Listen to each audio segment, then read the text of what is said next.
सियाचिन हिमालय के काराकोरम के पहाड़ों में मौजूद है दुनिया की सबसे ऊंची रणभूमि। यहाँ पर परिस्थिति इतनी कठिन है कि तापमान हमेशा माइनस में रहता है। मई जून की गर्मियों में भी यहाँ पारा -5 से -10 तक रहता है और सर्दियों में पारा -50 डिग्री तक चला जाता है। यहाँ पर हवा बहुत पतली है और पर्याप्त ऑक्सीजन भी नहीं है। युद्ध का खतरा 24 घंटे मंडराया रहता है और सामना सिर्फ दुश्मन से नहीं बल्कि कुदरत से भी करना होता है। और ऐसे बेहद मुश्किल हालात में भारतीय जवान 24 घंटे एक ग्लेशियर की और अपने देश की रखवाली करते हैं। इस जगह पे न पेड़ पौधे हैं, न जानवर है और न ही कोई पक्षी। यहाँ पे चारों ओर सिर्फ बर्फ ही बर्फ है। इतनी बर्फ कि जरा सी भी लापरवाही हाइपोथर्मिया को नौबत दे सकती है। सियाचिन ग्लेशियर समुद्र तल से लगभग 20,000 फीट की ऊंचाई पर है और इस कठिन परिस्थिति में हमारे सैनिकों को एक के बाद एक टुकड़ियों में बांटकर 4-4 महीनों तक भेजा जाता है। लेकिन यकीन मानिए वहाँ पर 4 महीने तो क्या 4 दिन भी काटना हम आम इंसानों के लिए मौत को दावत देना है। इतनी ऊंचाई पर जहाँ हमारे सैनिक देश की हिफाजत करते हैं वहाँ तक उनको हथियार, खाना, उनके जीवन की जरूरी चीजें और सारा का सारा सामान नीचे के बेस कैंप से हेलीकॉप्टरों में पहुँचाया जाता है।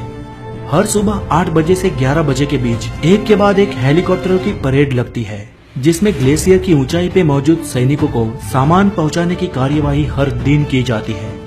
आपको अगर मालूम ना हो तो बता दें कि वो फ्रेंच तकनीक के हेलीकॉप्टर सिर्फ 16,000 फीट तक की ऊंचाई पर ही उड़ सकते हैं, लेकिन हमारे जाबाज पायलट कम सिपाही उन हेलीकॉप्टर को 19 से 20,000 फीट की ऊंचाई पर बेहद पतली हवा होने के बावजूद भी उड़ाते हैं और जरूरी सामान उन हेलीकॉप्टरों से थ्रो किया जाता है क्योंकि वहाँ पर लैंड करने की कोई जगह ही नहीं है।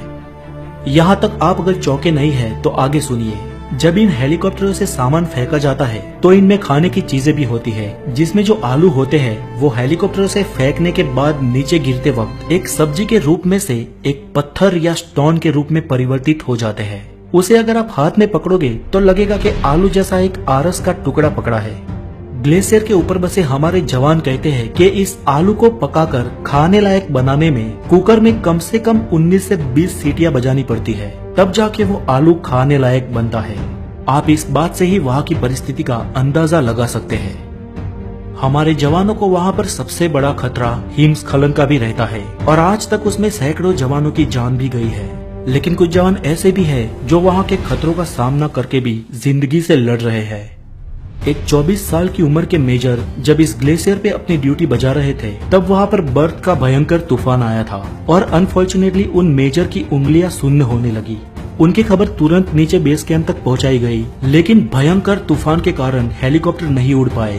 तूफान पूरे 6 दिन तक चला और तूफान के थोड़े ही कम होते ही सबसे पहले हेलीकॉप्टर उस जवान को लेने के लिए रवाना हुआ।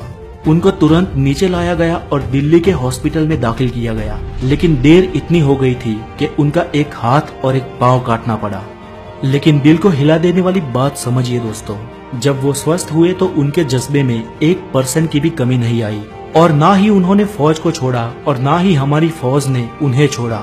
आज वो मेजर पुणे के आर्मी कैंप में नए फौजियों को ट्रेनिंग दे रहे हैं। दोस्तों, ये होती है देशभक्ति और देश की सेवा। हम यहाँ आराम से अपना जीवन जीते हैं, लेकिन आज हम सबकी सांसें उनके कारण चलती है। वो चाहे सियाचिन में हो, राजस्थान के रन में हो या सुंदरवन के जंगलों में हो या देश के कोई और अंदरूनी हिस्से में हो, लेकिन आज उन्हीं के साहस के कारण हम जिंदा हैं। उन देश के वीरों को हमारा सत सत प्रणाम। अगर आप लोगों को भी कभी समय मिले तो किसी दिन या किसी त्योहार पर हमारे आर्मी ऑफिसर्स को मिलने जरूर जाए। आज के लिए इतना ही, और अगर आप द नॉलेज पे नए हैं तो हमें सब्सक्राइब जरूर करें।